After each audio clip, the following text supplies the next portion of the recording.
Israel फिलिस्तीन विवाद के दूसरे भाग में आज हम लोग समझेंगे कि जब हिटलर का शासन आया तब यहूदियों के साथ क्या हुआ। तो जब हिटलर का शासन आया फिर उन दिनों हिटलर ने यहूदियों का जो नरसंहार किया कि उसकी कल्पना मात्र से रूह कांप जाता है। फिर यहूदियों को रियलाइज हुआ कि अगर हम अलग अलग बंट कर रहे तो शायद हमारा एक दिन दुनिया से अस्तित्व खत्म हो जाएगा। इसलिए हम सब अब एक जगह पर एक साथ रहेंगे और फिर जो भी चुनौतियां आएगी हम सब एक साथ मिलकर लड़ेंगे। अब बात करते हैं इजराइल फिलिस्तीन विवाद। यहाँ पर जो मेन विवाद है वो जमीन को लेकर है और जिस जमीन को लेकर विवाद है उस पर पहले ब्रिटेन का कब्जा था और फिर बाद में फिलिस्तीनियों समझौता हुआ और फिर यहूदियों के लिए एक अलग देश बनाने की कोशिश की, पर इसमें काफी विवाद होना शुरू हो गया। विवाद इतना विकराल रूप ले लिया कि उसके बाद ये मामला यूनाइटेड नेशन चला गया। 1947 में यूनाइटेड नेशन ने इस मामले की सुनवाई करते हुए फिलिस्तीन को दो हिस्से में बांटा, जिसमें वहां के भूभाग का एक बड़ा हिस्सा फिलिस्तीन को दिया गया। उसके बाद वहां के बचे हुए भूभाग का एक छोटा हिस्सा इजराइल को दे दिया गया। उसके बाद मामला कुछ शांत हुआ ही था कि फिर से अल-अक्सा मस्जिद और टेम्पल माउंट को लेकर एक नया विवाद शुरू हो गया। जब विवाद ज़्यादा बढ़ने लगा तो अल-अक्सा मस्जिद और इसके 35 एकड़ ज़मीन को यूएन ने इंटरनेशनल कम्युनिटी के देखरेख में रखा, बट अरब देशों को यूएन का ये फैसला मंजूर नहीं था। जब यूएन का ये फैसला अरब देशों ने मानने से इनकार कर दिया, उसके बाद इजराइल के तरफ से यहूदियों ने मुसलमानों को वहाँ से भगाना शुरू किया। 1948 में अरब देश और इजराइल इन दोनों देशों में भयंकर युद्ध हुआ।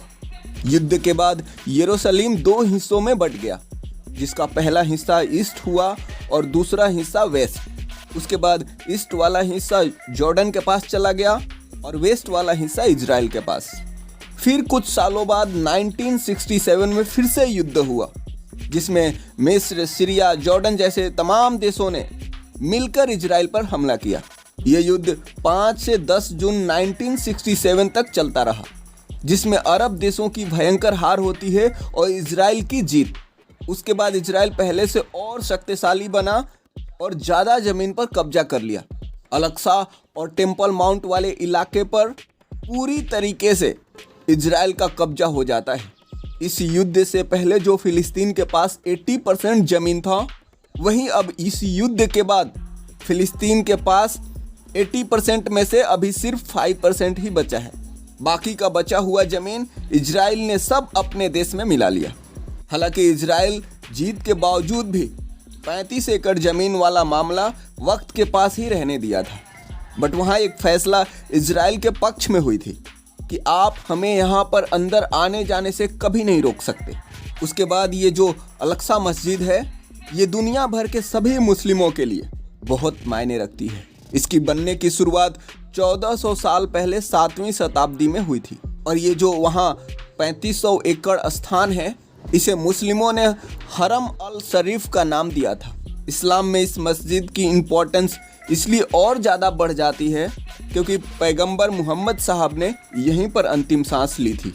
इतना ही नहीं, कुछ कथा कथित मुस्लिम स्कॉलर का माने तो मोहम्मद पैगंबर साहब ने यहीं से जन्नत की यात्रा प्रारंभ की थी, जिसका जिक्र कुरान में भी मिलता है। इसलिए मुस्लिमों के लिए मक्का मदीना के बाद दूसरा सबसे पवित्र स्थान यही माना जाता है। अब बात करते हैं हमास का। तो हमास बना है 1987 में। ऐसा माना जाता है कि जब फिलिस्तीन इजराइल के साथ लड़ाई में कमजोर पड़ने लगा, तब जाके हमास नामक संगठन बनाया गया। ये मूलतः एक आतंकी संगठन है जिसे टर्की और कतर दोनों देश मिलकर इसे जरूरत के हिसाब से आधुनिक हथियार के साथ साथ ये दोनों देश टर्की और कतर भर भर के फंडिंग भी करते हैं।